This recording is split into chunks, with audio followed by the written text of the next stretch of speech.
गणेशोत्सवमध्ये डीजेला परवानगी देण्यात आली आहे. मिरवणुकीचा मार्ग स्थानिक पोलीस ठाण्याच्या अधिकाऱ्यांशी चर्चा करून ठरवावा, असे शहर पोलीस आयुक्त भूषण बोरसे यांनी सांगितले. शुक्रवारी बेळगाव येथे पत्रकार परिषदेत ते बोलत होते. पार्किंगसाठी काही ठिकाणी जागा निश्चित करण्यात आली आहे. खासगी व शासकीय शाळा, महाविद्यालय मंडळांकडे परवानगी मागितली आहे, असे त्यांनी सांगितले. सोशल मीडिया आणि बॅनर्सवर विनाकारण उत्तेजन देणाऱ्यांवर कठोर कारवाई केली जाईल, असंही त्यांनी स्पष्ट केले. ಗಣೇಶ ಹಬ್ಬ 27ನೇ ಆಗಸ್ಟ್ಗೆ ಶುರು ಆಗ್ತಾ ಇದೆ. ನಾವು ಕಂಟಿನ್ಯೂಸ್ ಆಗಿ ಗಣೇಶ್ ಮಂಡಲ್ ಅವರ ಜೊತೆಗೆ ಸಂಪರ್ಕದಲ್ಲಿ ಇದ್ದೀವಿ. ಆಗಮನ್ ಸೋಹಳದು ಸಾಕಷ್ಟು ಜನರಿಂದ ರಿಕ್ವೆಸ್ಟ್ ಬರ್ತಾ ಇತ್ತು. 27ನೇ ತಾರೀಕಿಗೆ ಜಾಸ್ತಿ ಕ್ರೌಡ್ ಆಗಬಾರ್ದು, ಅದಕ್ಕೋಸ್ಕರ ನಾವು 23, 24, 25, 26 ಈ 4 ದಿನ ಆಗಮನ್ ಸೋಹಳಗೆ ಪರ್ಮಿಷನ್ ನೀಡಿದ್ದೀವಿ. ಈ ಆಗಮನ್ ಸೋಹಳದಲ್ಲಿ ಡಿಜೆಗೆ ಪ್ರೊಹಿಬಿಷನ್ ಮಾಡಲಾಗಿದೆ. ರೂಟ್ ಮತ್ತು ಟೈಮಿಂಗ್ ಅವರು ಸಂಬಂಧಪಟ್ಟ ಮಂಡಳದವರು ನಮ್ಮ ಪೊಲೀಸ್ ಇನ್ಸ್ಪೆಕ್ಟರ್ ಆ ವ್ಯಾಪ್ತಿದು ಪೊಲೀಸ್ ಇನ್ಸ್ಪೆಕ್ಟರ್ ಜೊತೆಗೆ ಕೂತ್ಕೊಂಡು ಫೈನಲೈಸ್ ಮಾಡಬೇಕು. ಆ ರೂಟ್ ಫೈನಲೈಸ್ ಮಾಡುವಾಗ ನಮ್ಮ ಈಗಾಗಲೇ ಮಳೆಯಿಂದ ಸಾಕಷ್ಟು ಟ್ರಾಫಿಕ್ ಸಮಸ್ಯೆ ಉಂಟಾಗಿದೆ ಊರಲ್ಲಿ. ಆದ್ದರಿಂದ ಆ ರೂಟ್ ಶಾರ್ಟೆಸ್ಟ್ ಪಾಸಿಬಲ್ ರೂಟ್ ಮಾಡಬೇಕು. ಹಾಗೆ ನಮ್ಮ ಟ್ರಾಫಿಕ್ಗೆ ಯಾವುದೇ ಅಡ್ಡ ಆಗಬಾರ್ದು, ಆ ದಿಕ್ಕಿನಲ್ಲಿ ಅವರು ಪ್ರೊಸೆಷನ್ ಮಾಡಬೇಕು ಅಂತ ನಾವು ನಮ್ಮ ಅಧಿಕಾರಿಗಳಿಗೆ ಸೂಚನೆ ನೀಡಿದ್ದೀವಿ. ಅವರು ಮಂಡಲ್ ಅವ್ರ ಜೊತೆಗೆ ಕೋಆರ್ಡಿನೇಟ್ ಮಾಡಿಕೊಂಡು ಈ ಆಗಮನ್ ಸೋಳ ಗೆ ಪರ್ಮಿಷನ್ ನೀಡ್ತಾರೆ. ನಮ್ಮ ಟ್ರಾಫಿಕ್ ಎಸಿಪಿ ಮತ್ತು ಅವರ ಅಧಿಕಾರಿ ತಂಡ ಪೂರ್ತಿ ಊರಲ್ಲಿ ನಾವು ಗವರ್ಮೆಂಟ್ ಲ್ಯಾಂಡ್, ಪ್ರೈವೇಟ್ ಲ್ಯಾಂಡ್ ಸುಮಾರು 20 ಓಪನ್ ಸ್ಪೇಸಸ್ ಐಡೆಂಟಿಫೈ ಮಾಡಿದೀವಿ. ನಿನ್ನೆ ನಾನು ಎಲ್ರಿಗೆ ಪತ್ರ ಬರೆದಿದ್ದೀನಿ. ಕೆಲವು ಸ್ಕೂಲ್ ಕಾಲೇಜಸ್ ಪ್ರಿನ್ಸಿಪಲ್ಗಳು ಇದ್ದಾರೆ. ಎಲ್ಲಿ ಸಾಧ್ಯ ಇದೆ ನಾವು ಪೂರ್ತಿ 11 ದಿನಕ್ಕೋಸ್ಕರ ಅಲ್ಲಿ ರಿಕ್ವೆಸ್ಟ್ ಮಾಡ್ತಾ ಇದ್ದೀವಿ. ಈ ಲ್ಯಾಂಡ್ ನಮ್ಗೆ ಈ ಗಣೇಶ ಹಬ್ಬ ನೋಡಕ್ಕೆ ಯಾರು ಬರ್ತಾರೆ, ನಮ್ಮ ಜಿಲ್ಲೆಯಿಂದ ಬರ್ತಾರೆ, ಪಕ್ಕದ ಜಿಲ್ಲೆಯಿಂದ ಬರ್ತಾರೆ, ಅವರಿಗೆ ಪಾರ್ಕಿಂಗ್ ಮಾಡಕ್ಕೆ ಒಂದು ವ್ಯವಸ್ಥೆ ಮಾಡಲು ನಾವು ಅಲ್ಲಿ ರಿಕ್ವೆಸ್ಟ್ ಮಾಡಿದೀವಿ. ಡಿಸಿ ಸಾಹೇಬರಿಗೆ ರಿಕ್ವೆಸ್ಟ್ ಮಾಡಿದೀವಿ ಸರ್ಕಾರಿ ಲ್ಯಾಂಡ್ಗೋಸ್ಕರ, ಮತ್ತು ಪ್ರೈವೇಟ್ ಸ್ಕೂಲ್ ಪ್ರಿನ್ಸಿಪಲ್ ಅವರಿಗೆ ರಿಕ್ವೆಸ್ಟ್ ಮಾಡಿದೀವಿ. ಕೆಲವು ಎಲ್ಲಿ ಸ್ಕೂಲ್ ಕಾಲೇಜಸ್ ಇದೆ ಅಲ್ಲಿ ಓನ್ಲಿ 11ನೇ ದಿನ ಅವ್ರ ಗ್ರೌಂಡ್ ಬಳಸಲಿಕ್ಕೆ ನಾವು ರಿಕ್ವೆಸ್ಟ್ ಮಾಡಿದೀವಿ.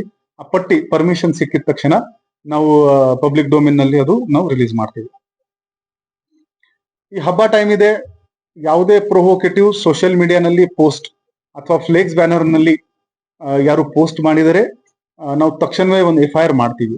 ನಾವು ಈ ಸೋಷಿಯಲ್ ಮೀಡಿಯಾ ಹ್ಯಾಂಡ್ಲರ್ ಜೊತೆಗೆ ಕೂಡ ಮೀಟಿಂಗ್ ಮಾಡ್ತಾ ಇದ್ದೀವಿ. ಈ ಹಬ್ಬ ಎಲ್ರಿಗೆ ಶಾಂತಿ ಮತ್ತು ಸೌಹಾರ್ದ ತರಲಿ. ಕೆಲವರು ಸುಮ್ಮನೆ ಅಲ್ಲಿ ಸೋಷಿಯಲ್ ಮೀಡಿಯಾನಲ್ಲಿ ಯಾರು ವಾಚ್ ಮಾಡ್ತಾ ಇಲ್ಲ ಆ ದಿಕ್ಕಿನಲ್ಲಿ ಏನ್ ಬಾಯಿನಲ್ಲಿ ಬಂದಂಗೆ ಮಾತಾಡ್ತಾರೆ. ಸೊ ಅವರು ಸ್ವಲ್ಪ ರಿಸ್ಟ್ರೈನ್ ಮೇಂಟೈನ್ ಮಾಡಬೇಕು, otherwise FIR will be registered against.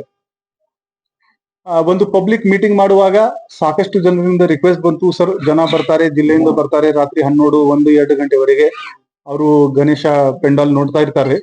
So food ಮತ್ತು ನೀರು ಯಾರು ಸಪ್ಲೈ ಮಾಡ್ತಾರೆ ಅವರ ಅಂಗಡಿಯವರೆಗೆ ನೀವು ಕ್ಲೋಸ್ ಮಾಡಬಾರ್ದು ಅಂತ. ಸೊ ನಾವು ಆ ತರ ನಮ್ಮ ಸ್ಟೇಷನ್ ಅಧಿಕಾರಿಗಳಿಗೆ ಸೂಚನೆ ನೀಡ್ತಾ ಇದ್ದೀವಿ. ಫುಡ್ ಅಂಗಡಿ ಮತ್ತು ನೀರು ಯಾರು ಕೊಡ್ತಾರೆ, ನೀರು ಇದು ಕೋಲ್ಡ್ ಡ್ರಿಂಕ್ ಆ ಅಂಗಡಿಗೆ ನಾವು ರಾತ್ರಿ ಲೇಟ್ ಅವರ್ಸ್ ವರೆಗೆ ಪರ್ಮಿಷನ್ ನೀಡ್ತಾ ಇದ್ದೀವಿ. ಲೌಡ್ ಮ್ಯೂಸಿಕ್ ಹಬ್ಬ ಇದೆ, ಅದರಿಂದ ಬೇರೆಯವರಿಗೆ ತೊಂದರೆ ಆಗಬಾರ್ದು. ಸುಪ್ರೀಂ ಕೋರ್ಟ್ ಗೈಡ್ ಲೈನ್ ಪ್ರಕಾರ 10 ಗಂಟೆ ಆದ್ಮೇಲೆ ರಾತ್ರಿ ಲೌಡ್ ಮ್ಯೂಸಿಕ್ ಬಳಸಬಾರ್ದು. ಸೊ 10 ಗಂಟೆವರೆಗೆ ನಾವು ಪರ್ಮಿಷನ್ ನೀಡಿದೀವಿ. ಜನರಿಗೆ ಆ ತರ ಯಾವುದೇ ತೊಂದರೆ ಆಗ್ತಾ ಇದ್ರೆ ಅವರು 112 ಡಯಲ್ 112ಗೆ ಫೋನ್ ಮಾಡಿಕೊಂಡು ಮಾಹಿತಿ ನೀಡಬಹುದು. 11 ದಿನ ಈ ಹಬ್ಬ ನಡೆಯುತ್ತೆ. ಸಾಕಷ್ಟು ಜಾಗೆಯಲ್ಲಿ ಪೆಂಡಾಲ್ದು ಹಾಕೋದು ಕೆಲಸ ಈಗಲೇ ಶುರು ಆಗಿದೆ. ನಾವು ಆರ್ಗನೈಸರ್ಸ್ ಗಳಿಗೆ ರಿಕ್ವೆಸ್ಟ್ ಮಾಡಿದೀವಿ, ಯಾವುದೇ ಕಾರಣಕ್ಕೂ ಆಂಬ್ಯುಲೆನ್ಸ್ ಆಗ್ಲಿ, ಫೈರ್ ವೆಹಿಕಲ್ ಆಗ್ಲಿ ಅದಕ್ಕೆ ಅಡ್ಡ ಆಗ್ಬಾರ್ದು. ಮತ್ತು ಪೆಂಡಾಲ್ ಹಾಕುವಾಗ ಒಂದು ಕಾರ್ ಮತ್ತು ಒಂದು ಬೈಕ್ ಹೋಗ್ಬೇಕು, ಅಷ್ಟೇ ಮಿನಿಮಮ್ ಅವರು ಜಾಗ ಬಿಡಬೇಕು. ಫುಲ್ ರೋಡ್ ಬ್ಲಾಕ್ ಮಾಡಬಾರ್ದು. ಪ್ರೈವೇಟ್ ಪ್ಲೇಸ್ ಇದ್ರೆ ನಮ್ಗೇನು ತೊಂದರೆ ಇಲ್ಲ, ಬಟ್ ಪಬ್ಲಿಕ್ ಪ್ಲೇಸ್ ಪೂರ್ತಿಯಾಗಿ ಆಬ್ಸ್ಟ್ರಕ್ಷನ್ ಆಗಬಾರ್ದು. ಫೈರ್ ಕ್ರ್ಯಾಕರ್ಸ್ 11ನೇ ದಿನ ನಾವು ಪ್ರೊಹಿಬಿಷನ್ ಮಾಡ್ತಾ ಇದ್ದೇವೆ. ಆ ದಿನ ಕನಿಷ್ಠವಾದ 1 ಲಕ್ಷ ಜನ ರೋಡ್ ಮೇಲೆ ಇರ್ತಾರೆ. ಒಂದ್ ಪಟಾಕಿಯಿಂದ ಯಾವುದೇ ಸ್ಟ್ಯಾಂಪೇಡ್ ಆಗಬಹುದು. ಜನರದ ಸುರಕ್ಷತೆ ದೃಷ್ಟಿಯಿಂದ 11ನೇ ದಿನ ರ್ಯಾಲಿ ಪ್ರೊಸೆಷನ್ ಏನಿದೆ ಅದರಲ್ಲಿ ಯಾವುದೇ ತರದ್ದು ಫೈರ್ ಕ್ರ್ಯಾಕರ್ಗೆ ನಾವು ಅನುಮತಿ ನೀಡ್ತಾ ಇಲ್ಲ. ಸ್ವಲ್ಪ ಡೈವರ್ಷನ್ ಕೂಡ ನಾವು ಪ್ಲಾನ್ ಮಾಡ್ತಾ ಇದ್ದೀವಿ. 11ನೇ ದಿನ ಯಾರ್ ಪ್ರೊಸೆಷನ್ 12 ಗಂಟೆಗೆ ಚೆನ್ನಮ್ಮ ಸರ್ಕಲ್ಗೆ ಎಂಟರ್ ಆಗುತ್ತೆ ಕಾಕ್ತಿ ವೇಸ್ಗೆ ಹೋಗಕ್ಕೆ ನಾವು ಅಲ್ಲಿ ಅವರಿಗೆ ಬ್ಯಾರಿಕೇಡ್ ಹಾಕ್ತೀವಿ. ಅವರಿಗೆ ನಾವು ಕಾಲೇಜ್ ರೋಡ್ಗೆ ಕೊಡ್ತೀವಿ ಕಿ ನೀವು ಮೇನ್ ಪ್ರೊಸೆಷನ್ ಅಲ್ಲಿಂದ ಜಾಯಿನ್ ಮಾಡಿ. ಹಾಗೇನೆ 2 ಗಂಟೆಗೆ ಪೊದ್ದಾರ್ ಕ್ರಾಸ್ ನಲ್ಲಿ ನಾವು ಬ್ಯಾರಿಕೇಡ್ ಇಂದ ಬ್ಲಾಕ್ ಮಾಡ್ತೀವಿ ಅಂಡ್ ಮಂಡಲ್ ಅವರಿಗೆ ನಾವು ಕಡೆ ಬಾಜಾರಿಂದ ಹೋಗಿ ಮೇನ್ ಪ್ರೊಸೆಷನ್ಗೆ ಸೇರಿ ಅಂತ ನಾವು ಡೈವರ್ಟ್ ಮಾಡ್ತೀವಿ. ಹಾಗೆ 4 ಗಂಟೆಗೆ ರಾಮದೇವ್ ಗಲ್ಲಿನಲ್ಲಿ ನಾವು ಬ್ಲಾಕ್ ಮಾಡಿಕೊಂಡು प्रोसेशनಗೆ किर्लोस्कोर रोडಗೆ ನಾವು ಡೈವರ್ಟ್ ಮಾಡ್ತೀವಿ. सर्व गणेश मंडपांनी स्वतःच्या खर्चाने सीसीटीव्ही बसवावेत अशी विनंती करण्यात आली आहे. काही मंडळांनी मान्यता दिली तर काहींनी नकार दिला. त्यासाठी पर्यायी व्यवस्था केली जात असल्याचे त्यांनी स्पष्ट केले. संकल्प शिंदे, KMM मराठी, बेळगाव.